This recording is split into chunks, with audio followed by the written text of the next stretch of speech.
இறுதி சடங்கில் ஆடியது குத்தமா? இந்த ஊர்ல நிம்மதியா ஒருத்தரை வழி அனுப்ப கூட முடியாது போலவே. என்னன்னு பார்க்கலாம் வாங்க. ரோபோ சங்கர் மறைவு ரசிகர்களுக்கும் திரைத்துறையினருக்கும் சின்ன திரையினருக்கும் பெரும் சோகத்தை ஏற்படுத்தி உள்ளது.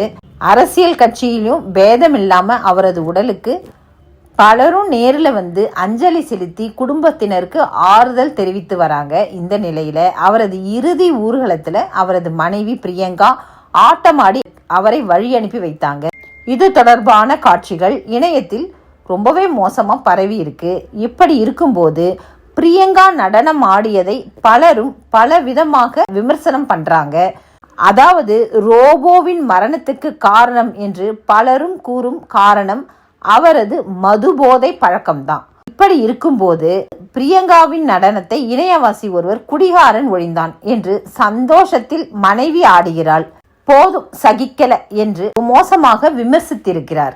இன்னும் சிலரோ வீடு வரை மனைவி என்று தமிழ் பாரம்பரியமே கெட்டுவிட்டது என்று முட்டாள்தனமான பழைய பழக்க வழக்கத்தை பேசிக்கொண்டு இருக்கிறார்கள்.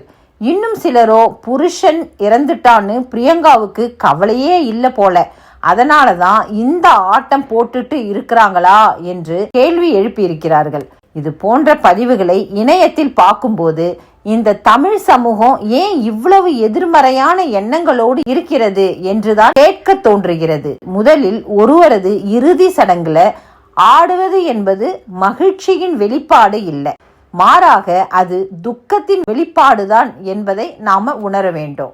ரோபோ சங்கரும் அவரது மனைவிக்கும் இடையிலான உரையாடலில், நான் முன்னர் இறந்துவிட்டால் எனது இறுதி சடங்குல நீ ஆட வேண்டும் என்று பேச்சுவார்த்தைகள் இருந்திருக்கலாம். நண்பர்களுக்கு இடையே அப்படியான உரையாடல்கள் இருக்கும்போது கணவன் மனைவிக்கு மத்தியில் அப்படியான உரையாடல்கள் இருந்திருக்க வாய்ப்பு இருக்குதானே? பிரியங்கா ஆடியதை கேள்விக்கு உள்ளாக்கும் நபர்கள் ஏன் மரணத்தின் போது ஒப்பாரி பாடல்கள், கானா பாடல்கள் போன்றவை பாடப்படுகிறது என்று கேள்வி எழுப்புவதில்லை.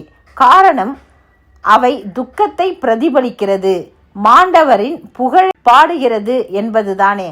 அனைத்து வகையான உணர்வுகளுக்கும் பிரதிபலிக்கும் தன்மை உண்டு. நம் முன்னோர்கள் சடங்குகளை வழி வழியா இப்படிதான் தொடர்ந்து நடத்தி கொண்டு வந்தாங்க. அதனால நடனம் ஆடுவதை மட்டும் மோசமாக விமர்சிப்பது அறிவில்லாத தனம்னு தான் சொல்ல முடியும். உதாரணத்துக்கு, மனைவி இறந்து மனைவியின் இறுதி சடங்குல கணவன் ஆடியிருந்தா இந்த பொது சமூகம் கேள்வி கேட்டு இருக்காது.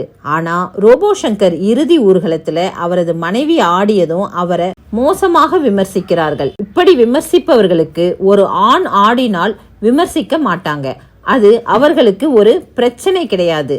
அதுவே ஒரு பெண் ஆடினா கலாச்சாரம் பண்பாடு என்ற ஸ்டீரியோடைப் எண்ணங்களை தூக்கி கொண்டு வந்து விடுகிறார்கள். இவர்களின் நோக்கம் கலாச்சாரம் பண்பாடு என்று சொல்லிக்கொண்டு பெண்களை முடக்குவதும் அவர்களை எப்போதும் ஆண்களின் கட்டுப்பாட்டில் வைத்திருப்பதும் தான். உங்களுக்கு எல்லாம் ஒரு வேண்டுகோள், தயவு செய்து திருந்துங்க.